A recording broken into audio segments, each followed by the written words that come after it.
Varicose veins కి సరైన చికిత్స కోసం సంప్రదించండి ఎవిస్ హాస్పిటల్. నమస్తే రమ్మగారు. నమస్తే జయ. రమ్మగారు, కొన్ని భయాలు వెంటాడుతూ ఉంటాయండి. అది మనకు జరగకపోవచ్చు. ఏదన్నా విన్నామనుకోండి, అది మనకు కూడా జరుగుతుందేమో, మనకు కూడా అవుతుందేమో. మంచి అయితే సంతోషం, కానీ చెడు అంటే భయం. ఫర్ ఎగ్జాంపుల్, ఎక్కడో ఏదో యాక్సిడెంట్ అయింది, అది విన్నాం. ఆ రోడ్డు మీద మన వాళ్ళు ఎవరైనా వెళ్తున్నారనుకోండి, వాళ్ళకు కూడా అవుతుందేమో, మనమే వెళ్తున్నాం, మనకు కూడా జరుగుతుందేమో. ఎందుకు ట్రైన్ యాక్సిడెంట్స్ వింటా ఉంటాం మనం ఒక్కొక్కసారి, పట్టాలు తప్పిని అని. ట్రైన్ లో వెళ్ళాలి అంటే అది కనెక్ట్ చేసేసి అది మర్చిపోయేదాకా ఇది గుర్తుంటుంది. గుర్తుంటుంది, అది వరపుకి రావాలి. అట్లా ఇప్పుడు ఏ పామును అలా చూస్తాం ఎక్కడో రోడ్డు మీద, మనం ఎక్కడ ఏది కనిపించినా దాన్ని ఊహించుకుంటూ ఉంటాం. అమ్మో వస్తుందేమో, ఉంటదేమో, అదేనేమో. ఇవి తీవ్ర స్థాయికి కూడా వెళ్ళిపోతా ఉంటాయి రమ్మగారు. జయ, పిచ్చిక్కిపోతారు. మామూలు పిచ్చి ఉండదు రమ్మగారు, చాలా పెద్ద. దాంట్లో నుంచి బయటికి రాలేకపోతారు. నా పర్సనల్ ఎక్స్పీరియన్స్ ఒకటి చెప్తాను. నాకు యాక్సిడెంట్ అయింది కదా, కారు యాక్సిడెంట్ అయింది. దాని తర్వాత నేను డ్రైవింగ్ నేర్చుకున్నాను, లైసెన్స్ కూడా వచ్చింది. అయినా కూడా నేను కార్ తీయలేను రమ్మగారు. ఈవెన్ మన నాతో పాటు ఎవరైనా డ్రైవ్ చేస్తున్న వాళ్ళ పక్కన కూర్చున్నా సరే, 2 వెహికల్స్ మధ్యలో నుంచి వెళ్తుంటే గుండె అసలు వెళ్ళిపోతుంది లోపలికి, ఆ వెహికల్ కిందకి మన కారు వెళ్ళిపోతుంది. అదే ఇమాజినేషన్లో ఉంటే ఒక్కొక్కసారి స్వెట్ కూడా పట్టేస్తుందండి. ఆ ఫీల్డ్లో నుంచి అసలు ఎట్టి పరిస్థితిలో బయటికి రాలేను. ఓవర్టేక్ చేస్తున్నా సరే భయం వేస్తుంది. ఇప్పటికి స్టిల్ నాకు 10 ఏళ్ళు అయిపోతుంది యాక్సిడెంట్, దాదాపు 12-13 ఏళ్ళు అవుతుంది. అయినా కూడా నేను ఆ ఫీల్డ్లో నుంచి బయటికి రాలేకపోతున్నా. హోమియోపతి మందేసుకోవడానికి వెళ్ళినప్పుడు నాకు ఇలాంటి లోపల భయం ఉందని చెప్తే, దీనివల్ల ఇలాంటి భయాల వల్ల కొన్ని రకాల ప్రాబ్లమ్స్ వస్తాయి శారీరకంగా. అవునా? సైకోసమాటిక్ ప్రాబ్లమ్స్ అంటారు. మానసిక సమస్యలకు, మానసికమైన భయాందోళనలకి సంబంధించిన కొన్ని సమస్యలు వస్తూ ఉంటాయి మనకి. వీటికి మంది వేసినప్పుడు నాకు ఈ ప్రాబ్లం ఉంది, ఇది నాకు భయం వేస్తుంది. చాలా మంది చూడు, మన లిఫ్ట్ లో ఎక్కడానికి భయం. అవును, ఎక్కువ మంది జనాలను చోటకెళ్తే వీళ్ళకి పై ప్రాణాలు పైన పోతున్నటువంటి, ఊపిరాడదు, గాలి అందట్లేదు, చెమటలు పోసేస్తాయి. ట్రైన్ లో భయం, ట్రైన్ లో బాత్రూమ్ లోకి వెళ్ళడానికి భయం, ఫ్లైట్ భయం. నిజం చేయ, ఫ్లైట్ లోకి వెళ్ళడానికి భయం, లిఫ్ట్ ఎక్కడానికి భయం. మా అత్తయ్య గారి మనవడు ఒకడు, చిన్నవాడే, చిన్నపిల్లాడు, వాడికి లిఫ్ట్ భయం. వాడు 14 ఫ్లోర్లైనా మెట్లెక్కే వెళ్ళేవాడు. హోమియో మంది వేసుకున్నాక పోయింది వాడికి అది. అవునండి, ఎప్పుడూ చెప్పలేదు మీకు. వేసుకుంటానండి. ఇది వేసుకుంటే నీకు కొన్ని రకాల తలనొప్పులు, అలసట్టలు తగ్గిపోతాయి జయ. ఏదన్నా జర్నీ చేస్తుంటే ఎన్ని దేవుళ్ళకి దండం పెట్టుకుంటున్నాను రమ్మగారు నేను. అలాంటి అంత భయంలో ఉంటున్నాను అనమాట. ఇంకా అసలు షాక్ అంతే. అదే, అమ్మ వెళ్ళిపోతే ఓకే వెళ్ళిపోయాం, ఒక ప్లేస్ రీచ్ అయ్యాము అనుకున్నా, అంత భయంలో ఉన్నా. అప్పుడు అలాంటి వాళ్ళు ఏం చేయాలంటే, ఇట్లా ఉండేవాళ్ళు ఆ రోడ్డు మీదకి చూడకూడదు. ఇది ప్రాక్టికల్ ఇదన్నమాట టిప్. రోడ్ల మీదకు చూడకూడదు, చుట్టుపక్కల చూడకూడదు, ఫ్రంట్ సీట్ లో కూర్చోవటం సాధారణంగా అవాయిడ్ చేయాలి. ఓకే, తప్పనప్పుడు తప్పదు, పుస్తకం చదువుకోండి, మ్యూజిక్ వింటాం, నిద్రపోవటం. ఆ మ్యూజిక్ కారులో వినపడే మ్యూజిక్ కాదు, చెవిలో వినపడుతూ ఉండాలి. అప్పుడు భయం వేయదు మనకి. ఓకే, అప్పుడు భయం రాదు. కానీ నీకు ఇది కొంచెం తీవ్ర స్థాయిలో చెమటలు పోయటము అవన్నీ అయితే కొంచెం గట్టిగా ఉన్నట్టే. నువ్వు మంది వేసుకున్నాడు, దేనికి వెళ్తావో దీనికోసం వెళ్ళక్కర్లా, దేనికో వెళ్ళినప్పుడు ఇలాంటి భయం ఉంది నాకు అని చెప్తే అది పోగొట్టేస్తారు, పోతుంది. డెఫినెట్ గా రమ్మగారు, అసలు ఫస్ట్ చేయాలి ఆ పని అయితే. ఇప్పుడు మనం ఒక కథ చెప్తాం చూడు, దీని మీద కథలు కూడా ఉన్నాయండి. ఓల్డ్ చెప్పండి అండి. నేను వింటాను జయ, చాలా భయాలని భయం. నేను చెప్తాను, నువ్వు నవ్వొస్తుంది నీకు. ఇట్లా బొట్టు పెట్టుకుంటాం కదా, ఈ బొట్టు పెట్టుకోవడానికి భయపడే వాళ్ళు ఉన్నారు తెలుసా నీకు? అంటే పక్కకు వెళ్తుందా, పుల్ల కంట్లో గుచ్చుకుందిట ఒకళ్ళకి. పుల్ల గుచ్చుకోనా? ఎవరిదో విన్నారు వీరు. అది ఎలా ఉండిపోయిందంటే, ఇలా పెట్టుకుంటుంటే ఎవరైనా ఇట్లా మాట్లాడారనుకో, చెయ్యి మొహం మీదకి వస్తే భయం, కంట్లోకి వస్తుంది, కంట్లో గుచ్చుకుంటుందని. చిన్నప్పుడు గోటి బిళ్ళ ఆడతారు కదా, గోటి బిళ్ళ ఆడతారు తెలుసా? తెలుసండి, బిల్లంగోడు ఆడండి. కర్రా పుల్లానో ఏదో అంటారు. అవును కదా, బిల్లంగోడు అంటాం మా వైపు. బిల్లంగోడు. ఆ బిల్లంగోడు ఆడితే ఆ పుల్ల వాళ్ళ మేనత్తకి ఎవరికో కంట్లో తగిలి కన్ను పోయింది. ఓకే, ఆవిడ బొట్టు పెట్టేటప్పుడు కంట్లో గుచ్చుతావు అనేవారట. ఇంకా అదే భయంగా ఒక దశలో ఎప్పుడు పోయి ఎక్కిందో మనసులోకి, ఇక అదే ఎక్కిపోయింది. మీకు ఇలాంటి భయాలు ఉంటే 90% ఇలాంటి సమస్యలకి హోమియోలో సమాధానం దొరుకుతుంది. మీ డాక్టర్తో మీకు ఎంత మంచి రిలేషన్ ఉందో చూసుకోండి, చక్కగా మాట్లాడి విషయం చెప్పాలి. ప్రశ్న సమాధానంగా కాకుండా ఇలా భయం ఉంది, భయం వేస్తుంది నాకు అనేది చెబితే తగ్గుతుంది. డెఫినెట్గా ష్యూర్. అయితే ఈ కథ కథ చెప్పండి అండి. ఒక ఊళ్ళో గోవిందయ్య అని ఒక ఆయన ఉన్నాడు, రైతు. చక్కగా పొలం పంట ఉన్నాయి, ఇల్లు వాకిలి అన్ని పాలేళ్ళు, బాగుంది. అయితే ఈయనకి చిన్న పాముల భయం ఉండేది, కాస్త పాములు అవి అంటే భయం. అయితే ఒకనాడు ఏమైందట, ఆయన పొలం గట్టు మీద నుంచి వస్తుంటే మామూలుగానే పొలాల్లో బోళ్ళు పాములు ఉంటాయి, బురద కొయ్యలు అవి తిరుగుతూనే ఉంటాయి. అసలు పాములు ఉండాలి పొలాల్లో ఎలుకల్ని తినటానికి, పంటని ఎలుకలు పాడు చేస్తే ఆ ఎలుకల కోసం పాముల్ని పోషించేవాళ్ళు. పాములకి పొలాల్లో పుట్టలుంటే పుట్టలు తవ్వేవాళ్ళు కాదు, ఆ పుట్ట మేర వదిలిపెట్టి యువతలు వేసుకునేవాళ్ళు పంట. రెగ్యులర్గా ఓ పాము ఉంటే దానికి పాలు పోసి ప్రేమించి జాగ్రత్తగా ఉంచుకునేవాళ్ళు, పూర్వకాల పద్ధతులు కదా. అయితే ఒక సర్పం ఎదురొచ్చింది దీనికి, ఒక తాచు పాము, మంచి అప్పుడే కుబుసం విడిచింది, చురుగ్గా ఉంది. ఈ మనిషి కదలిక కనపడేసరికి బుస్సుమని ఇట్లా లేచింది. ఆ లేస్తే దాని బుస్స వినపడుతోంది. ఇది ఊడాక కుబుసం విడిచాక ఆ బుస్సు బాగా వినపడుతుంది, ఈ మొహం దగ్గరికి వచ్చేస్తుంది కదా మొత్తం స్కిన్ అంతా. బుస వినపడింది, అది ఇట్లా పడగెత్తేసరికల్లా ఆయనకి కృష్ణపాదాలు కూడా కనపడ్డాయి. దాని మీద ఇట్లా రెండు ఉంటాయిగా, కృష్ణపాదాలు అంటారు వాటిని. అవి కృష్ణపాదాలు అవునో కాదో కానీ అలా చెప్తాం.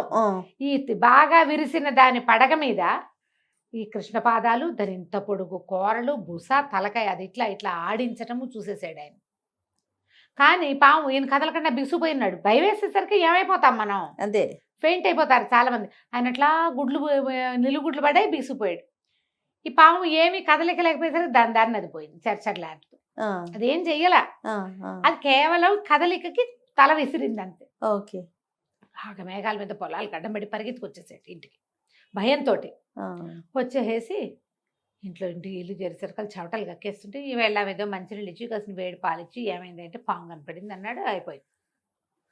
ఆ రోజు రాత్రి పడుకున్నాడు. పడుకుంటే ఆయన కళ్ళు వచ్చింది. కల్లో పెద్ద పాము బుర్ర విసిరి పడగ విసిరి 2 తలల పాములాగా కనపడింది. చూస్తుండగానే తలలు పెరిగిపోయినాయి, అది కాటేసేసింది.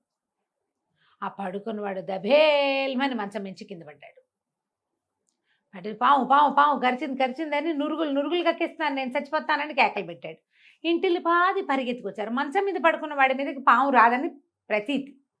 మంచం ఎక్కదు పాము, కింద పడుకునేవాళ్ళు కాదు ఊళ్ళల్లో, అందుకని కింద కంటే కొంచెం మంచం మీద అయితే పాము రాదంటారు. కానీ మంచం మీద ఉన్నవాడు కింద పడిపోయాడు. కిందకు వచ్చాక పాము గరిచిందో వీళ్ళు ఏమైందో తెలీదు. ఈయన అంతా పట్టుకున్నారు, దీపాలు పుచ్చుకుని అన్ని పక్కల పాము కోసం వెతికారు, ఎక్కడ ఏమీ లేదు. ఈయన గిలగిల్లాడిపోతున్నాడు కానీ నోట్లోంచి నురుగేం రావటల్లా. ఒక 10 నిమిషాలకు వీళ్ళకి అర్థమైంది పాము కరవలేదు, చూశాడేమో, భయపడ్డాడేమో, పడగ విసిరిందేమో అని ఆయన సాఫీ చేశారు. ఎత్తి మంచం మీద పడుకోబెట్టారు, బోల్డ్ 100 ప్రశ్నలు వేస్తే అప్పుడు ఆయన వీళ్ళకి అర్థమైంది భార్యకి ఈయన కళ వచ్చింది అని.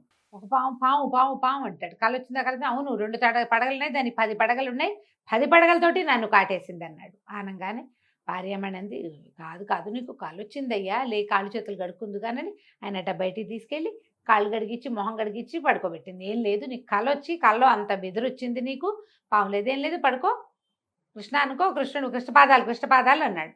కృష్ణ అని కృష్ణనామస్మరణ చేయించి గోవిందనామస్మరణ చేయించి పడుకోబెట్టారు. అంత గోల అయిపోయింది కదా, ఇంటిల్లి పాది లేచి కూర్చున్నారు. ఇక మర్నాటి నుంచి గోవిందయ్య గారు పొలం వెళ్ళడం మానేశాడు. పొలం వెళ్తే పాము, ఈయనకి ఏమనిపించింది, అది దాని దారిన అది బుసకొట్టి దాని దారిన అది పడగ విసిరిపోయింది అనుకోలా, తనని చూసింది, తన మీద పగబట్టింది. పాము పగబడుతుందని చెప్పుకుంటాం కదా, ఇక పగబట్టింది. పొలం వెళ్ళానంటే నేను దొరికేస్తాను. అక్కడి నుంచి మంత్రగాళ్ళనో ఎవరినో పిలిచి దూరాయి కట్టించుకున్నాడు, అదేదో కట్టించాడు. ఆ తర్వాత ఏమో ఇంటి చుట్టూతో ఇసుక జల్లిచ్చాడు, మంత్రించి పాము లోపలికి రాదు. లోపల రాదు, సరే మనం పొలం వెళ్తే వస్తుంది, పొలం దాని ఆవాస స్థానం. ఇక అందుకని పొలం వెళ్ళడం మానేశాడు. అంతకుముందు ఏంటి, రోజు పొలం వెళ్ళి పొద్దు నుంచి సాయంత్రం దాకా పాలేళ్లతో పాటు వంగి గట్ల మీద కానీ చేలో కానీ పని చేసేవాడు. ఏమీ లేకపోతే గట్లు తవ్వి పక్కకు పోసేవాళ్ళు. ఇప్పుడు సంవత్సరం అంతా పని ఉండదు పొలాల్లో, కొంత పని ఉంటుంది, కొంతకాలం ఖాళీ వస్తుంది కదా. అలాంటప్పుడు ఏం చేసేవాళ్ళు, గట్ల మీద ఉన్న చెట్లకి గొప్పులు తవ్వటము, గట్లు సరి చేసుకోవటము, వంకర టింకరగా ఉన్నవి సరి చేయటము, ఏదైనా కూరగాయ మొక్కల పాదలు చిన్న చేలల్లో పెట్టుకోవటం, ఏదో పని. ఈ ఒంటి అలసటకి సాయంత్రం అయ్యి ఇంటికి వచ్చేసి శుభ్రంగా అన్నం తిని కాస్త నీళ్ళు పోసుకొని అన్నం తింటే నిద్ర వచ్చేసేది. ఇంట్లోనే ఉన్నవాడికి శారీరక శ్రమ లేక నిద్ర రాదు, నిద్ర పట్టదు, మాగన్నుగా పడుతుంది. పడుకోనంటే ఎప్పటికో కాస్త కళ్ళు అంటుకుంటాయి. గాఢమైన నిద్ర, ఒళ్ళలిసిన వాడికి వచ్చిన నిద్ర ఖాళీగా ఉన్నవాడికి రాదు. రాదు కదా. ఇప్పుడు వస్తుందిలే. ఇప్పుడు ఖాళీగా ఉన్న వాళ్ళకే నిద్ర వస్తుంటుంది. అప్పుడు ఇంకేముంది, ఇక తెల్లవారేసరికల్లా మళ్ళీ పాము పాము అని మెలకు వచ్చేసేది. ఆయన క్రమంగా ఏమైంది, అన్నం అరగటం మానేసింది. ఈ రాత్రి నిద్ర లేదు, అలసిపోయినట్టు ఉండేవాడు. ఏం తింటాడు? తెల్లవారులు నిద్రలేక అన్నం కూడా అరిగి తెచ్చేది కాదు. అన్నం ఇప్పుడు ఎట్లా అరుగుతుంది రాత్రి? మన నిద్రలో కొంత ఒంటికి కూడా పడుతుంది అన్నం మనం తిన్నది.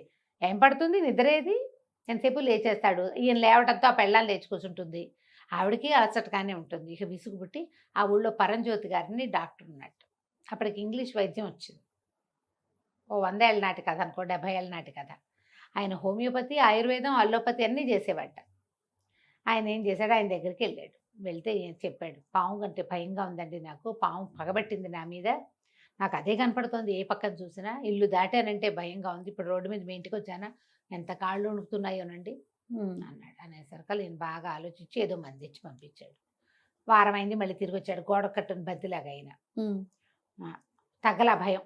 ఏం తగ్గట్లేదండి, భయంగానే ఉంటుందండి, నిద్ర పట్టట్లేదండి, అన్నం అరగట్లేదండి, నాకు అదిగా ఉందండి, ఇదిగా ఉందండి.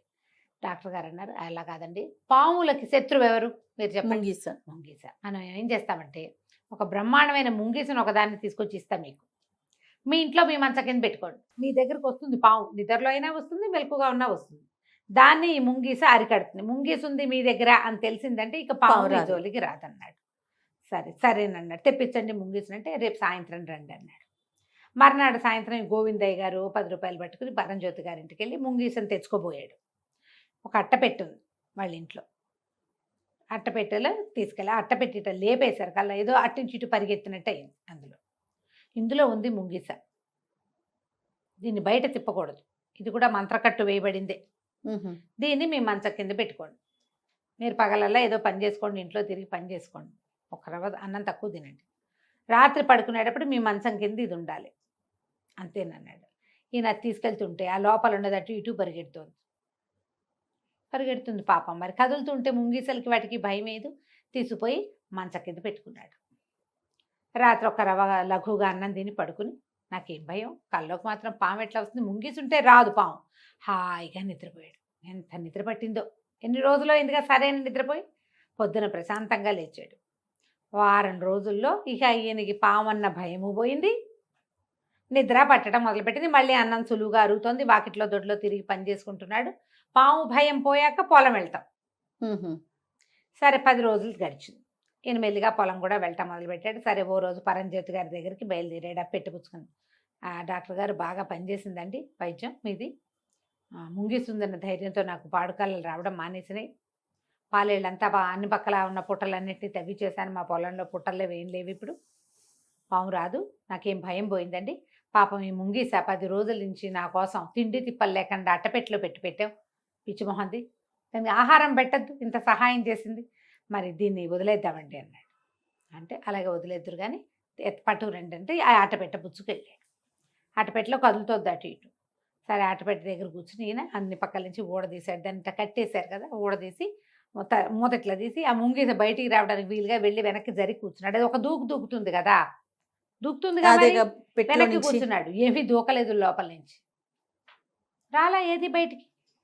ఏమిటండి రావట్లేదు, అయ్యో పిచ్చిమోహన్ ఏమన్నా చచ్చిపోయిందేమోనండి అంటే ఆ డాక్టర్ గారు పరంజ్యోతి గారు లేచి నిలబడి తన సీట్లో నుంచి లేచి వచ్చి ఈ అట్టపెట్టెలో చేయి పెట్టి ఇంత బాల్ తీశాడు బయటికి.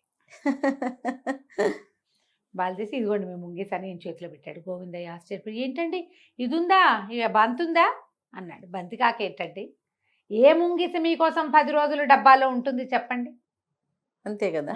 మీరు అక్కడ పామును చూస్తే అది మీకు ఒకసారి కనపడింది, ఎన్ని వేల సార్లు కనిపించింది, మీ భ్రమే తప్పిస్తే ఏమైనా ఉందా, ఇందులో ముంగీస ఉందన్న నమ్మకమే మిమ్మల్ని కాపాడింది.